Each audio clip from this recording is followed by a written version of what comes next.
What's going on, everybody? I'm Scott Oots. Today we're going to be talking about whether wholesaling will be dead in 2021. Don't mind me, just packing my shit.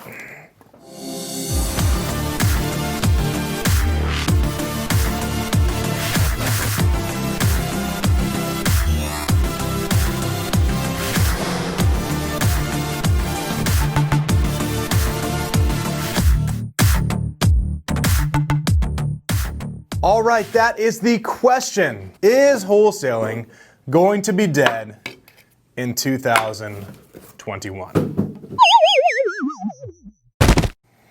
Really?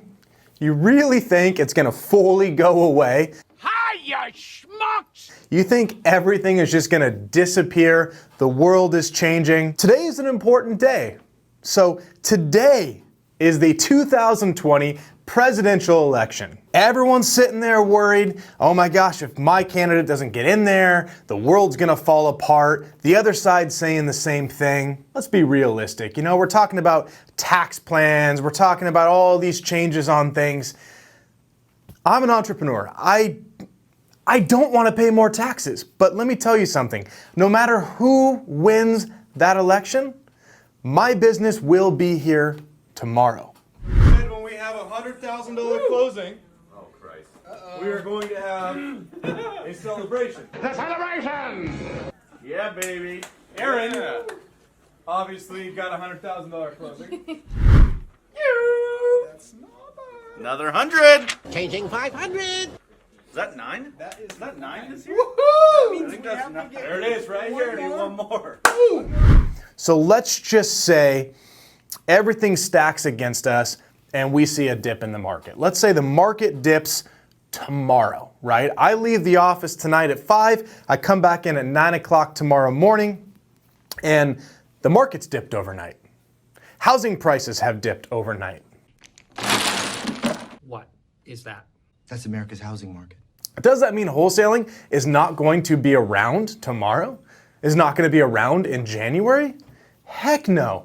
I've got to say, like the coronavirus and everything that happened with that earlier this year, that gave us kind of an inside look on how to prepare for potential dips in the market, because the market didn't necessarily dip during that time, but our buyers all got scared, right? They all kind of walked away and said, hey, keep my EMD. I don't know what's going to happen. Hey man, at first, I admit I was afraid. Shit, I was petrified. You were petrified? Thinking I could never live without you by my side. Basically, the world is falling apart type of thing. Now, that was a good test run for a potential dip in the market. Wholesaling is one of those things that it's going to survive. I think more than an economic change, we have regulatory changes that could cause problems with wholesaling. And that could be them saying that wholesaling is not allowed like they did over in Chicago. A signing of contracts is starting to get a lot of attention around it. So I think that's one of those things that could potentially change going forward and cause more of an impact. However, does that mean that wholesaling is going to die? Absolutely not.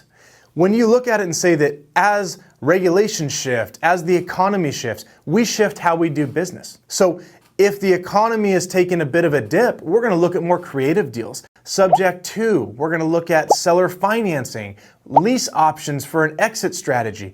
There's so many different things you can do to evolve as the market evolves. Adapt or die. If you think that you can just do one thing and do it forever that exact same way, you will eventually run into problems because you have to evolve with the world, right?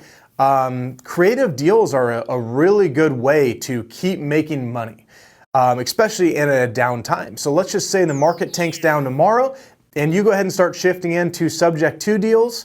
When the market tanks, people unfortunately lose their jobs. That typically happens.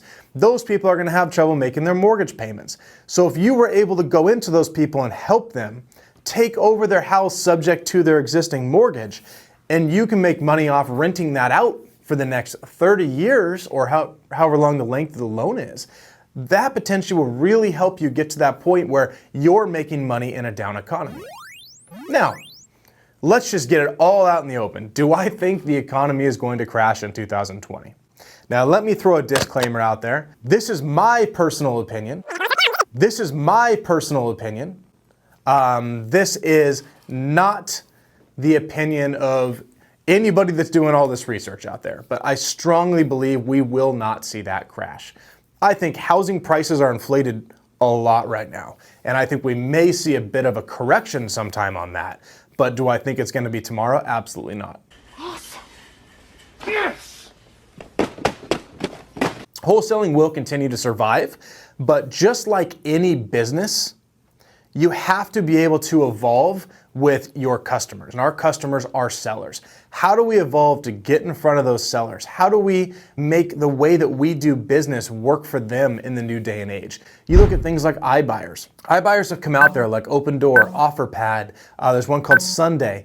They come out and they're actually offering a completely different way to buy and sell houses. So as those companies are doing things, we have to evolve, right? We don't want them to become the Amazon and we become the company going out of business. We need to evolve with them and try to find ways to compete where they're not doing their best. And their customer service, I'll be honest, is not that good. We've done tests with them.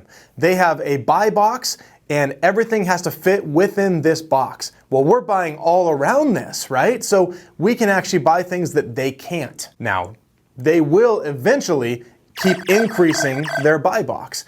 And as they do that, we need to be prepared to continue to compete with them. There will be no mercy. Let's roll some armor. We got us a war to win. And we need to be prepared to continue to succeed ourselves. So even in a down economy, we will still be able to do things that the iBuyers will not be able to do. Most likely, they're not going to shift over to a subject to seller financing type of model. And wholesaling in general, I mean, keep in mind, when the market's doing this and it's going down, we're not buying for wholesale right here. When it hits here and it gets ready to start doing this, that's when we buy, because that's when our buyers are getting ready to buy as the market's increasing. So be prepared for that. Always look ahead. Don't assume what you're doing today is going to be something that's going to work a year from now. See, we plan ahead. That way we don't do anything right now. So bottom line, I'm here to stay. My office is unpacked. I am here to stay. My team is here to stay. I'm not leaving. If you're sitting and you're worried about the market so much you're not conducting your business, you're losing a great opportunity right now. We can't sit and worry about what will be. We have to live in the present but plan for the future.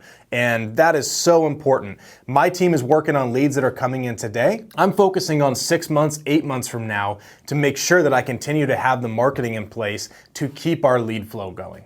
And you have to always be looking ahead. Always be following up with your leads. There's more and more competition out there every single day. Besides the iBuyers, there's other people, like people that are watching these videos, that want to get going. You're saying, how do I do this, right? So you're watching YouTube videos. You're learning how to get going in the industry. You will be someone that is in the industry as a potential competitor later. So you have to evolve your business on how you will continue to beat out the competition. Always continue to save. Don't go get your first deal and go buy a Lamborghini. Don't go spend all of your money. We'll take it.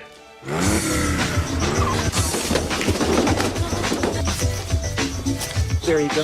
I think I saw a lot of businesses fail, wholesaling businesses, during the COVID timeframe, right?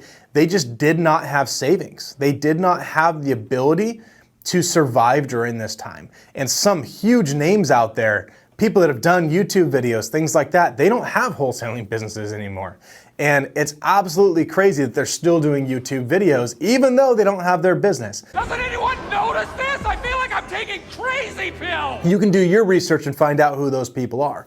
But ultimately, you need to make sure that you are planning ahead for your business. You are putting savings aside, so if something happens, you can still pay yourself, you can still pay your staff, and you can afford to ramp back up again. Clothes. Treat yourself. Fragrances. Treat yourself. Massages. Treat yourself. Mimosas. Treat yourself. Fine leather goods. Treat yourself. If you look and say it costs you, say, 10 grand to get a deal, which is very high, by the way.